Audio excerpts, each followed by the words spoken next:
നമുക്കിപ്പോൾ ഒരു 5 എണ്ണം നട്ടിട്ടുണ്ട്.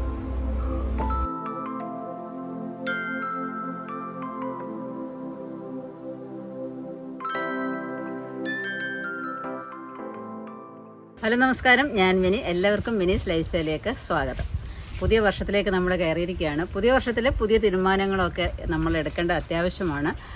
നമ്മൾ പുതിയ തീരുമാനങ്ങൾ എടുക്കുക, അതിനനുസരിച്ച് നമ്മൾ പ്രവർത്തിക്കുക. ആത്മാർത്ഥമായിട്ട് നമ്മൾ പ്രവർത്തിച്ചാൽ തീർച്ചയായിട്ടും നമുക്ക് ഉന്നതങ്ങളിൽ എത്താനായിട്ട് സാധിക്കും. അപ്പോൾ ഈ പുതിയ വർഷം എല്ലാവരും ഒരു തീരുമാനം എടുക്കണം. നമ്മുടെ വീട്ടിൽ ഒരു ചെറിയ അടുക്കളത്തോട്ടം ഞങ്ങൾ ഉണ്ടാക്കിയിരിക്കും. ഞങ്ങളെന്ന് പറഞ്ഞാൽ കുടുംബസമേതം എല്ലാവരും കൂടി ഒരു ചെറിയ ഒരു അടുക്കളത്തോട്ടം ഉണ്ടാക്കുക.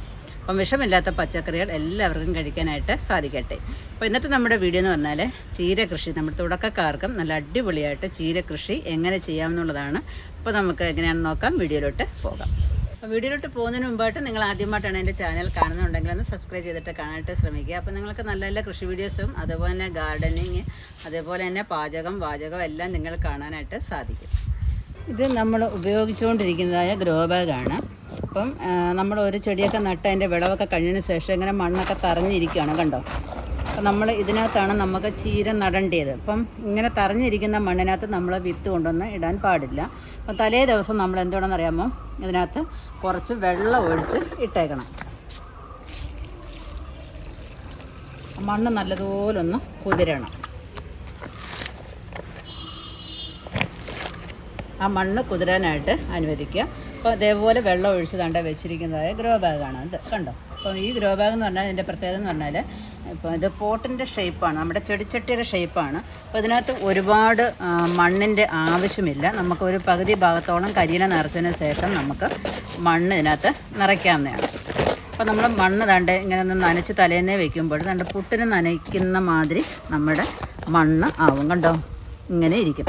അപ്പോൾ അതിനകത്തോട്ട് വേണം നമ്മൾ ചീരയുടെ വിത്ത് പാകാനായിട്ട്. അപ്പം വിത്ത് പാകുമ്പോൾ നിങ്ങൾ ആദ്യമായിട്ട് എടുക്കുന്ന മണ്ണാണെന്നുണ്ടെങ്കിൽ എന്ത് വേണമെന്നറിയാമോ, അതിനകത്ത് ഒരു സ്വല്പം ചാണകപ്പൊടി ഇടണം. പച്ച ചാണകമല്ല, ചാണകപ്പൊടി ഇതിനകത്ത് ഇട്ട് നല്ലതുപോലെ മണ്ണ് ഇളക്കിയതിന് ശേഷം നമ്മുടെ ഈ വിത്തുകൾ, അപ്പോൾ നമുക്ക് കിട്ടുന്നതായ വിത്തിൻ്റെ ഒരു പകുതി ഭാഗം എടുത്താൽ മതി. കാരണം നമ്മളെല്ലാം കൂടെ മുളപ്പിച്ചിട്ട് ഒരുമിച്ച് നമുക്ക് കഴിച്ചു തീർക്കാനായിട്ട് സാധിക്കത്തില്ല. അപ്പം നമ്മളെടുത്ത വിത്തിൻ്റെ കൂടെ ഉണ്ടല്ലോ, നമ്മളൊരു സ്വല്പം മണലോ ഇട്ടിട്ട് നല്ലതുപോലെ ഒന്ന് മിക്സ് ചെയ്തതിന് ശേഷം നമുക്ക് നമ്മുടെ ഈ ഗ്രോ ബാഗിനകത്തോട്ട് പാകാം. അല്ലെങ്കിൽ നമ്മൾ ഇടുന്ന വിത്ത് ഒരിടത്ത് തന്നെ അങ്ങ് ഇരുന്ന് പോകും. അപ്പോൾ നമുക്കിനി ഇതിനകത്തോട്ട് ഇട്ട് കൊടുക്കാം. എന്നിട്ടിത് മണ്ണൊന്ന് ഇളക്കി ഇട്ട് കൊടുക്കാം. വിത്ത് പാകുമ്പോഴും നമ്മൾ എല്ലുപൊടി ഇട്ട് കൊടുക്കാൻ പാടില്ല. കാരണം ഉറുമ്പൊക്കെ വന്നിട്ട് നമ്മുടെ വിത്തുകളും കൂടെ എടുത്തുകൊണ്ട് പോകും. പിന്നെ ഇത് കഴിഞ്ഞിട്ട് വളർന്നു വരുമ്പോഴും നമ്മൾ ചാരം നമ്മൾ ഈ നമ്മുടെ ചീരയ്ക്ക് ഇട്ട് കൊടുക്കാൻ പാടില്ല. കാരണം എളുപ്പം പൂക്കൾ വന്നിട്ട് നമുക്ക് വിളവെടുക്കാനായിട്ട് സാധിക്കത്തില്ല. അപ്പോൾ ഈ രണ്ട് കാര്യം ഒന്ന് ശ്രദ്ധിക്കുക. അപ്പോൾ ഇത് ഇത്രയും നമ്മൾ നട്ടതിന് ശേഷം ഉണ്ടല്ലോ, ഇത്രയും കൊണ്ടൊന്ന് വെള്ളം ഒഴിക്കരുത്, ഇത് തളിച്ചു കൊടുക്കാൻ മാത്രമേ ചെയ്യാവൂ. അപ്പോൾ അങ്ങനെ പാകി വെച്ചിരിക്കുന്നതായ ചീരകളാണ്. ഇപ്പം പലതരത്തിലുള്ളതായ ചീര അതിനകത്ത് കിളിച്ച് വരുന്നുണ്ട്. അപ്പോൾ നേരത്തെ ഞാൻ ഇവിടെ എല്ലാം പാകി നമ്മുടെ സൈറ്റിൽ തന്നെ കൊടുക്കുന്ന വിത്തുകളാണ് കേട്ടോ. നല്ലതുപോലെ വളർന്നു വരുന്നുണ്ട്. നല്ല ആരോഗ്യത്തോടെ വളർന്നു വരണമെന്നുണ്ടെങ്കിൽ അത് നമ്മൾ നൈസായിട്ട് ചാണക വെള്ളം അതിനകത്ത് തളിച്ചു കൊടുക്കണം. എങ്കിൽ മാത്രമേ നല്ല കരുത്തോടു കൂടി നമുക്കിത് വളർന്നു വരികയുള്ളൂ. ഇവിടെ എല്ലാം 3-4 ഗ്രോ ബാഗിനകത്ത് ഇങ്ങനെ പാകി വെച്ചിരിക്കുക. അപ്പോൾ ഇതിനകത്ത് നിന്ന് ഇനി നമ്മൾ എന്ത് വേണമെന്നറിയാമോ, വലിയ തൈകളെ മാത്രം നമ്മൾ പറിച്ച് മാറ്റിയെടുക്കണം. വലിയ തൈകളെ നമ്മൾ നോക്കി എടുക്കുമ്പോൾ നമ്മൾ ഇതിനകത്ത് വെള്ളം നനവുണ്ടോ എന്ന് ശ്രദ്ധിക്കണം. വെള്ളം നനവില്ല എന്നുണ്ടെങ്കിൽ നമ്മൾ എടുക്കുമ്പോൾ അതിൻ്റെ വേര് പൊട്ടിപ്പോകാനായിട്ട് ഇടവരും. അപ്പോൾ നമുക്ക് കുറച്ച് വെള്ളം അതിനകത്ത് ഒഴിച്ചതിന് ശേഷം നമുക്ക് വലുതിനെ മാറ്റിയെടുക്കാം. ഇതിൻ്റെ വിത്ത് പാകിയപ്പോഴും എല്ലാം കൂടെ മിക്സായിട്ടാണ് ഞാൻ പാകിയത്. അപ്പം പലർക്കും വിത്ത് പാകുമ്പോൾ ആരോഗ്യമില്ല എന്നൊക്കെ പറയുന്നുണ്ട് കേട്ടോ. അപ്പോൾ അതിന് വേണ്ടിയിട്ടാണ് നമ്മൾ ചാണക വെള്ളം ഇതിൻ്റെയൊക്കെ പ്രായത്തിനനുസരിച്ച് തളിച്ചു കൊടുക്കണമെന്ന് പറയുന്നത്. അപ്പം നല്ല കരുത്തോടുകൂടി വളർന്നു വരുന്നോളും. അപ്പോൾ ഇതൊക്കെ സുന്ദരി ചീരയാണ്. സുന്ദരി ചീരയെ നമ്മൾ ഒരു ഗ്രോ ബാഗിനകത്താക്കുക.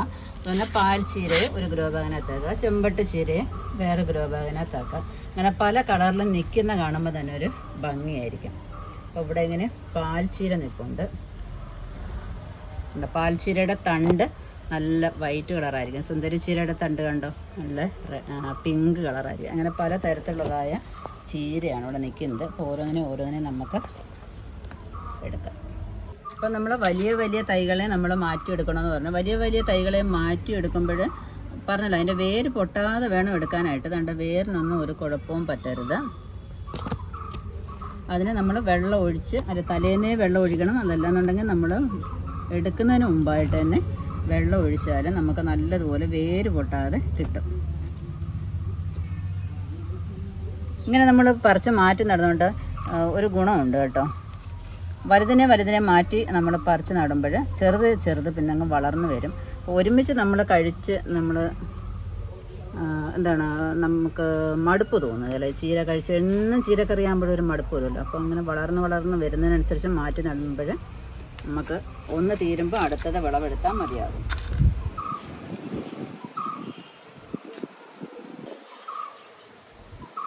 നമുക്കത് നടാം. അപ്പോൾ നമ്മൾ ഈ ചീരക്കുഞ്ഞുങ്ങളെ, നമ്മളെ കുഞ്ഞു വാവകളെ നമ്മൾ പറിച്ച് നടുമ്പോൾ എപ്പോഴും വൈകുന്നേരത്തെ സമയമായിരിക്കും നടുന്നത് ഏറ്റവും നല്ലത്.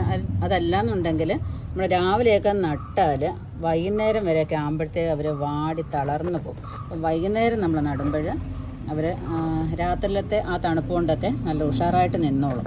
ഒരു ദിവസം ഒരു 2-3 നേരമെങ്കിലും ചെറുതായിട്ട് ഇവർക്കൊന്ന് നനച്ചു കൊടുക്കണം. എങ്കിൽ മാത്രമേ നല്ല തളർന്നു പോകാതെ ആരോഗ്യത്തോടെ നിൽക്കത്തുള്ളൂ. അപ്പോൾ അതിനകത്ത് ഞാൻ നമ്മുടെ സുന്ദരി കുട്ടികളെയാണ് നടുന്നത്.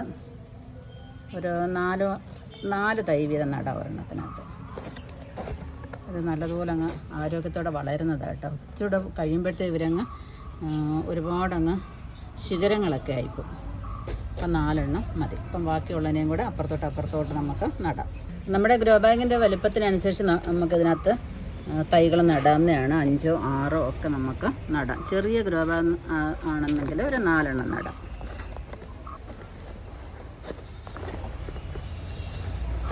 അതൊക്കെ ഒരു 5 എണ്ണം നട്ടിട്ടുണ്ട്. അപ്പം ചെമ്പട്ട്, അതുപോലെ സുന്ദരിച്ചീര, പാൽച്ചീര, ഇതൊക്കെ ഇപ്പം നമ്മൾ നട്ടതാണ്. ഇപ്പം 2 ദിവസം മുമ്പേ നട്ട ചീര കണ്ട് നല്ലതുപോലെ ഉഷാറായിട്ട് വരുന്നുണ്ട്. അപ്പം ഇങ്ങനെ 2 ദിവസമൊക്കെ ആയ ചീര എന്ത് വേണമെന്നറിയാമോ, നമ്മൾ മണ്ണ് തറഞ്ഞു പോകാന്നുണ്ടെങ്കിൽ നമ്മുടെ കൈ കൊണ്ട് തന്നെ ചെറുതായിട്ട് ഇങ്ങനെ ഒന്ന് മണ്ണ് ഇളക്കി കൊടുക്കണം.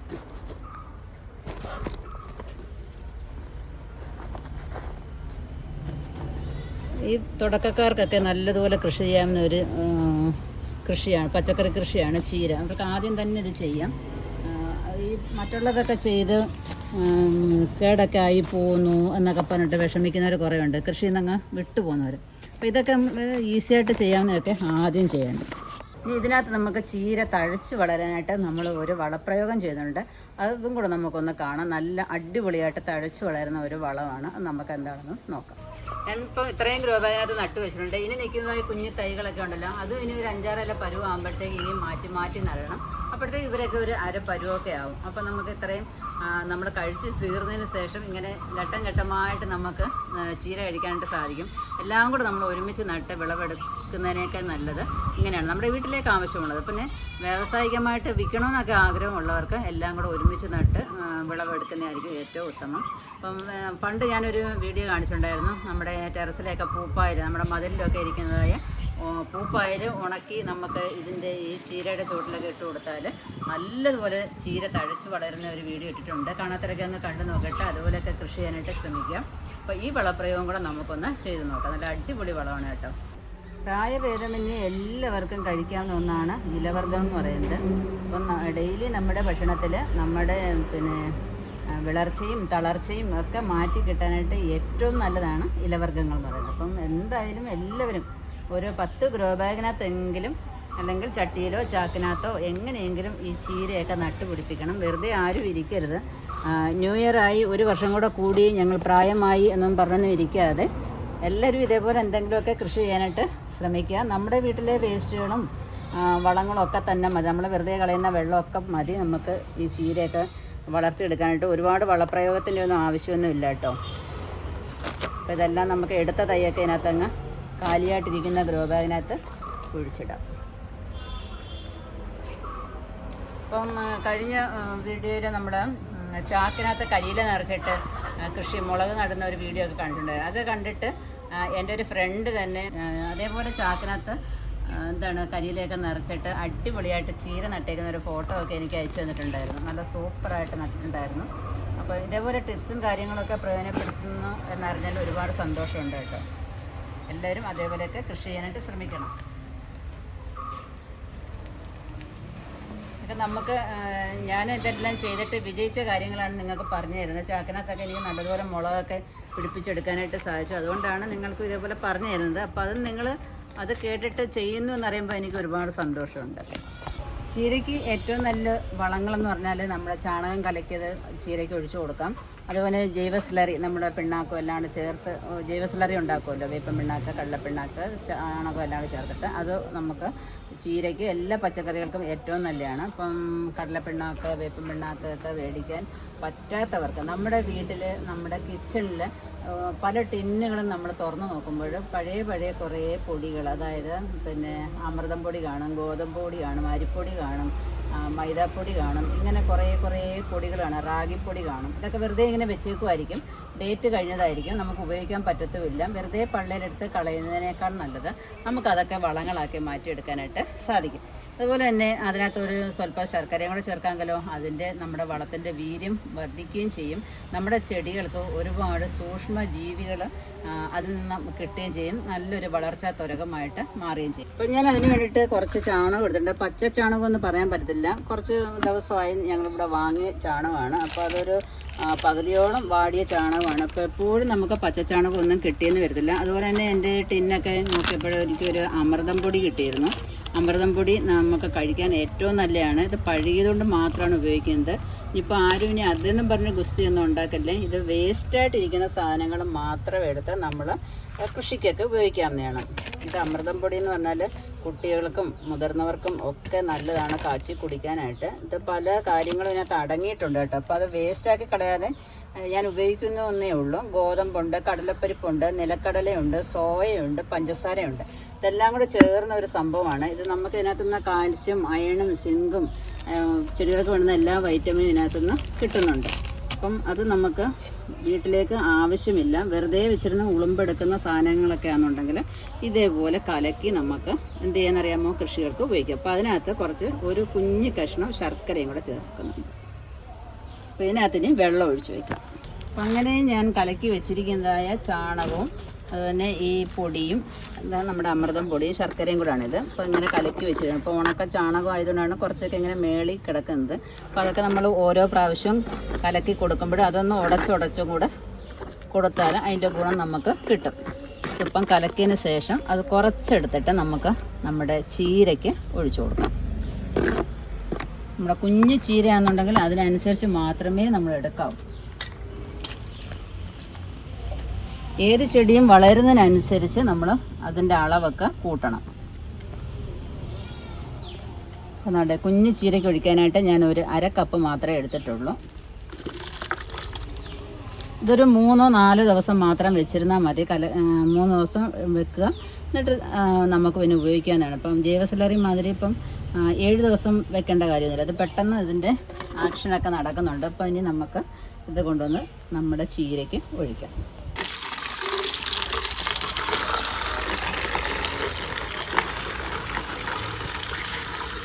അപ്പം നമ്മളെടുത്ത കൊച്ചു ബക്കറ്റ് നിറച്ച് വെള്ളം എടുക്കുകയാണ്. അപ്പം നമ്മൾ നട്ടേക്കുന്ന ചീര ചെറുതാണല്ലോ, അപ്പം അതിനനുസരിച്ച് വേണം നമ്മൾ വെള്ളം ഒഴിക്കാനായിട്ട്.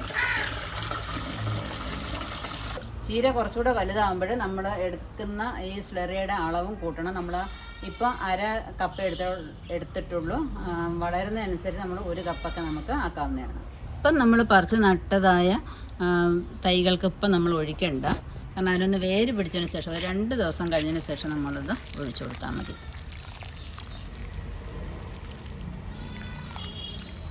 ഇത് നൈസായിട്ട് ഒഴിച്ചു കൊടുക്കുന്നുണ്ട്. രാവിലെയും വൈകുന്നേരവും നമ്മൾ വെള്ളത്തിന് പകരം ഒഴിച്ചു കൊടുത്താലും കുഴപ്പമൊന്നുമില്ല. പക്ഷേ വളരെ കട്ടി കുറവായിരിക്കണമെന്ന് മാത്രം.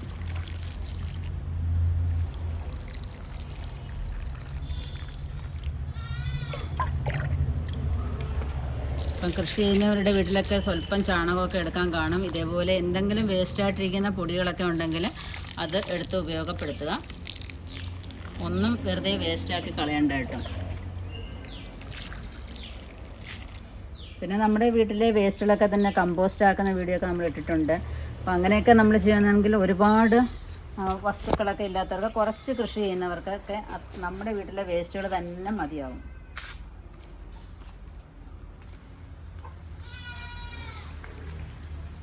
അപ്പോൾ ഇത് കണ്ടിട്ട് എല്ലാവരും ചീരകൃഷിയൊക്കെ ഒന്ന് ചെയ്യാനായിട്ട് ശ്രമിക്കുക. ഇലവർഗ്ഗങ്ങളൊക്കെ കഴിക്കുക.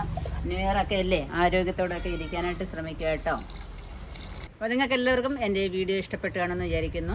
അപ്പം നിങ്ങളും നിങ്ങളുടെ വീട്ടിൽ ഇതേപോലെ കിച്ചണിലെ എല്ലാ ടിന്നുകളും ഒന്ന് തുറന്ന് നോക്കണം. ആവശ്യമില്ലാത്ത എന്തെങ്കിലുമൊക്കെ പൊടിവർഗ്ഗങ്ങൾ, പരിപ്പ് വർഗ്ഗങ്ങൾ, പയറുവർഗ്ഗങ്ങളൊക്കെ ഇങ്ങനെ ഇരിക്കുകയെന്നുണ്ടെങ്കിൽ, അതിനകത്ത് ചെള്ളുമൊക്കെ കയറി ഇരിക്കുകയെന്നുണ്ടെങ്കിൽ നമ്മളത് നമ്മുടെ കിച്ചണിലേക്ക് നമ്മൾ ആഹാരത്തിനായിട്ട് ഉപയോഗിക്കാതെ ഇങ്ങനെ കൃഷികളുടെ ആവശ്യത്തിനായിട്ട് നിങ്ങൾ ഉപയോഗിക്കുകയെന്നുണ്ടെങ്കിൽ നമുക്ക് എല്ലാ കൃഷികളും നമുക്ക് നല്ലതുപോലെ നമുക്ക് വളർത്തിയെടുക്കാനും അതിൽ നിന്ന് നല്ല വിളവെടുക്കാനായിട്ടും സാധിക്കും. അപ്പോൾ നമ്മുടെ കിച്ചണിലെ പാത്രങ്ങൾ നല്ല വൃത്തിയാവും, നമ്മുടെ കൃഷിയും നല്ലതുപോലെ നടക്കും. അപ്പം നിങ്ങൾക്ക് എല്ലാവർക്കും ഈ വീഡിയോ ഇഷ്ടപ്പെട്ടുകയാണെന്ന് വിചാരിക്കുന്നു. അപ്പം നിങ്ങൾക്കും ഇതേപോലെ കൃഷി ചെയ്യണമെന്നൊക്കെ ആഗ്രഹം കാണും. വിത്തുകൾ, ഗ്രോബാഗുകളൊക്കെ കിട്ടുന്നില്ല എന്നുണ്ടെങ്കിൽ നമ്മുടെ വെബ്സൈറ്റായ minisLifestyle.com ഒന്ന് വിസിറ്റ് ചെയ്യാന്നുണ്ടെങ്കിൽ നിങ്ങൾക്ക് ആവശ്യമുള്ളതായ വിത്തുകൾ, ഗ്രോബാഗൊക്കെ വാങ്ങിക്കാവുന്നതാണ്. കൂടാതെ കസ്തൂരി മഞ്ഞൾ, പിന്നെ വിത്തിനുള്ളതായ മഞ്ഞൾ ഒക്കെ എത്തിയിട്ടുണ്ട്. അതൊക്കെ സ്റ്റോക്ക് വളരെ കുറവാണ്. കസ്തൂരി മഞ്ഞളിൻ്റെയൊക്കെ ആവശ്യമുള്ളവർക്ക് പെട്ടെന്ന് വന്നാൽ വാങ്ങിക്കാവുന്നതാണ്. അപ്പോൾ നിങ്ങൾക്ക് ഈ വീഡിയോ ഇഷ്ടപ്പെട്ടുന്നുണ്ടെങ്കിൽ ലൈക്ക് ചെയ്യാനും ഷെയർ ചെയ്യാനും അതുപോലെ സബ്സ്ക്രൈബ് ചെയ്യാനും ഒട്ടും മറക്കരുത്. അപ്പോൾ അടുത്ത വീഡിയോ കാണുന്നവരെ ഞാൻ മിനി. നന്ദി, നമസ്കാരം.